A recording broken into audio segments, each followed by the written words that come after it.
Pessoal, vamos aqui para a questão 161, né? Na questão 161, nós vamos abordar sobre juro composto, né? Juro composto. E em alguns problemas de juro composto, existe uma relação com o logaritmo, tá certo? Logaritmo. Tranquilo? Então, vamos lá. Vamos ler a questão aqui e verificar o que se pede. Depois de realizar uma pesquisa, um investidor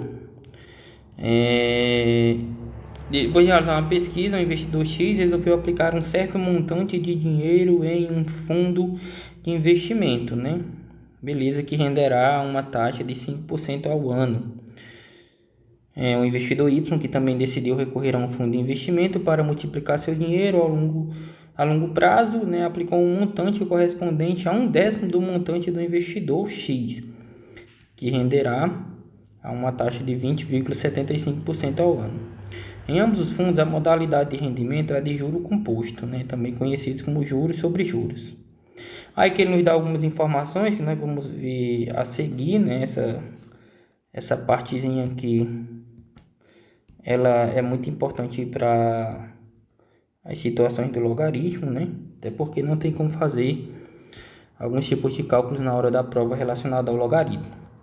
Então vamos lá, a partir da data em que fizeram as aplicações, os montantes dos investidores X e Y nos fundos de investimento serão iguais após decorridos aproximadamente. Então ele quer saber qual é o tempo que deve se passar para que o investidor X e o investidor Y tenham aí o mesmo valor, né? Então o que acontece? Vamos lá, vamos começar aqui, ó. O investidor X, ele aplicou um certo montante que eu vou chamar de C, né? Em um fundo de investimento com uma taxa de 5% ao ano, tá certo? Então, após uma certa quantidade de anos, né, esse cara vai ter um montante dado pela essa regra aqui, ó. Capital vezes 1 mais 0,05 elevado a t, tá certo? Em que o t representa a quantidade de anos. Lembrando aqui, né, que a fórmula do montante para juro composto é essa, né? O capital, nesse caso aqui, é o montante, né? 1 mais a taxa elevado ao tempo, certo? Esse I aqui é a taxa, nossa taxa é de 5%, né? Quando eu tiro aqui da porcentagem e deixo na forma decimal, ele fica 0,05, que é justamente essa parte aqui. Beleza? Então, ao longo de T anos, o valor que ele vai resgatar será dado, né, através dessa nossa expressão aqui, né? Isso o investidor X. Aí o que acontece? A mesma coisa para o investidor Y, né? Ele vai investir um certo montante, né? Só que é 1/10 do que o montante que o investidor X investiu. Ou seja, se o investidor X investiu C, o investidor Y vai investir C sobre 10, né? Ele investiu 1/10. Há uma taxa de 20,75% ao ano. O que é que isso significa? Né? Significa para a gente que ao longo de T anos, aí, né, o montante dele vai ser C sobre 10 vezes 1 mais, né, 0,2075 elevado a t. Beleza? Tranquilo? Então aqui nós temos duas expressões. Temos o valor que o investidor X recebe e o valor que o investidor Y recebe, dado por essas expressões. Só que vai ter um momento, né, em que eles vão ter o mesmo valor. Ele quer saber quando é que isso vai ocorrer, né? Qual é a quantidade de anos, né? Ou seja, quem é o meu tempo, para que o montante 1 seja igual ao montante 2. Beleza? Então, nosso problema reside, né, em resolver esse probleminha aqui, ó. Pega o montante 1 e iguala ao montante 2. Então, vamos fazer isso, né? Vamos fazer isso. Quem é o nosso montante 1? Nosso montante 1 é o capital vezes 1 mais 0,05 vai ficar 1,05 elevado a t. Quem é o nosso montante 2? É c sobre 10 vezes 1 mais 0,2075 vai ficar 1,2075. Beleza? Elevado a t. Certo, o que que acontece aqui, ó? Como a gente está com multiplicações no primeiro e no segundo membro, nós temos um termo em comum, esse c aqui, ó. Ele vai cancelar, né? Então vai restar 1, né, em ambos os lados. E como esse 10 está dividindo, eu posso passar ele multiplicando aqui para o primeiro membro. Tá certo? Quando eu faço isso, qual é a expressão que eu encontro? A expressão que eu encontro é a seguinte, ó. 10 vezes 1,05 elevado a t é igual, né? 1 vezes 1,2075 elevado a t é 1,2075, né? Bota entre parênteses, elevado a t, né?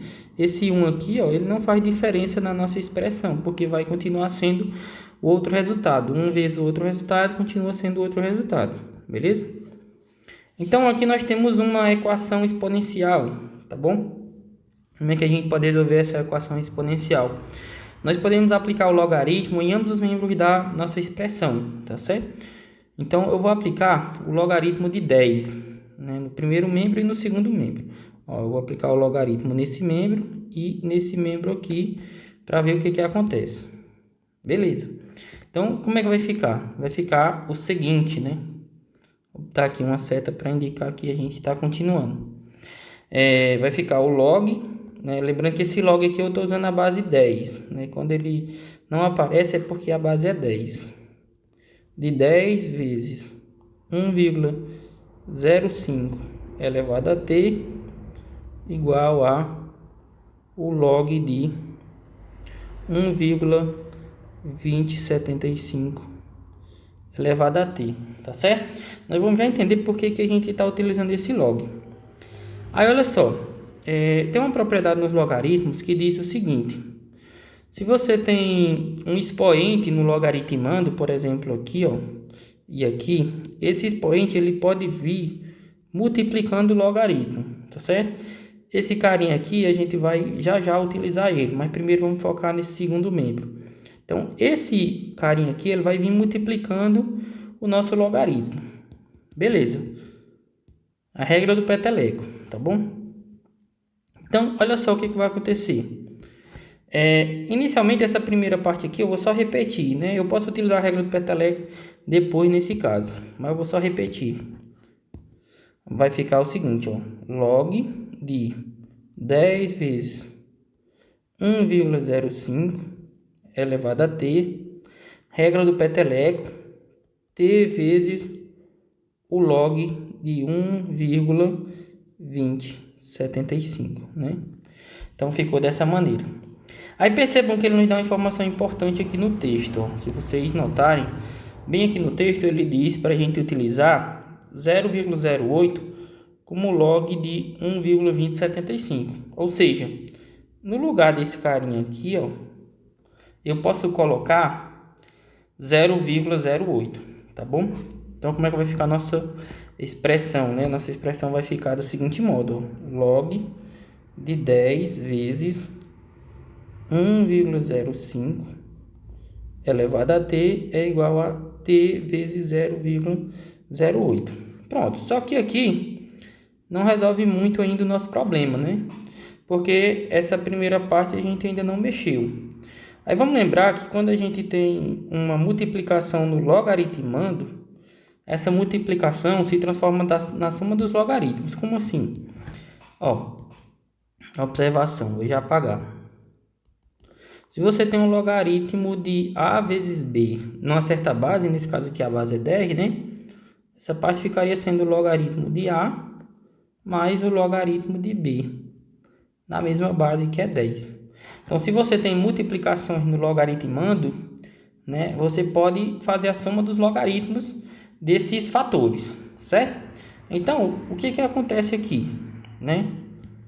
Acontece que esse primeiro membro vai ficar sendo o log de 10 na base 10, né? Porque quando não aparece é porque é 10,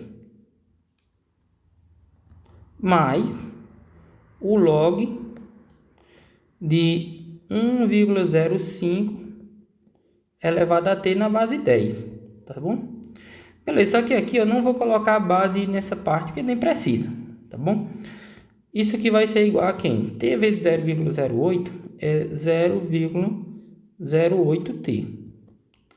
E o logaritmo de 10 na base 10 é 1, né?